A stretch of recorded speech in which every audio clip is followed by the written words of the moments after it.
اس وقت ہمارے ساتھ موجود ہیں پاکستان تحریک انصاف سے وابستگی ان کی، اور اس کے علاوہ جو ہیں یہ سابق رکن صوبائی اسمبلی بھی ہیں عدیل احمد، جنہیں ہم خوش آمدید کہنا چاہیں گے۔ السلام علیکم۔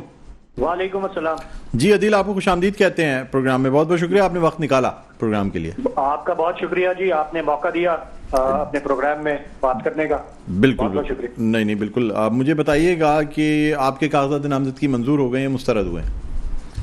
نہیں، اللہ کا لاکھ لاکھ شکر ہے کہ میرے کاغذات نامزدگی جو ہے وہ منظور ہو گئے۔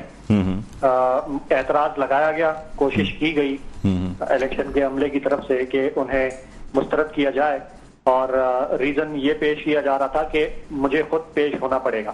میں نے اپنے کاغذات جب سبمٹ کروائے تو میں نے اٹارنی کو باقاعدہ لیگل طور پر اختیار دے کر اپنے کاغذات جو ہے وہ جمع کروائے تھے، اور میں نے اسکروٹنی میں بھی اٹارنی کو ہی بھیجا تھا، لیکن مجھے یہ پہلے سے پتا تھا کہ میرے پیپرز یہ ریجیکٹ کریں گے میری غیر موجودگی کو بہانہ بنا کر، لہٰذا میں خود برقع پہن کر ڈی سی آفس میں داخل ہو کر گاڑی کے اندر بیٹھا ہوا تھا، اور جیسے ہی مجھے پتا چلا کہ وہ کاغذات ایکسیپٹ نہیں کیے جا رہے تو میں فوراً خود پیش ہو گیا، اور 5-7 منٹ پیش ہونے کے بعد میں فوراً وہاں سے نکل گیا تاکہ گرفتاری کو یا اغوا کو جو ہے وہ بھی اس سے بھی بچا جا سکے۔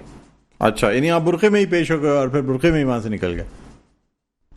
میں داخل برقعے میں ہوا تھا دیگر خواتین کے ساتھ، جی تاکہ مجھے داخل ہونے سے پہلے وہاں نہ پکڑ لیا جائے۔ اچھا۔ اس کے بعد واپسی پہ آبویسلی میں بغیر اس کے نکل گیا تھا۔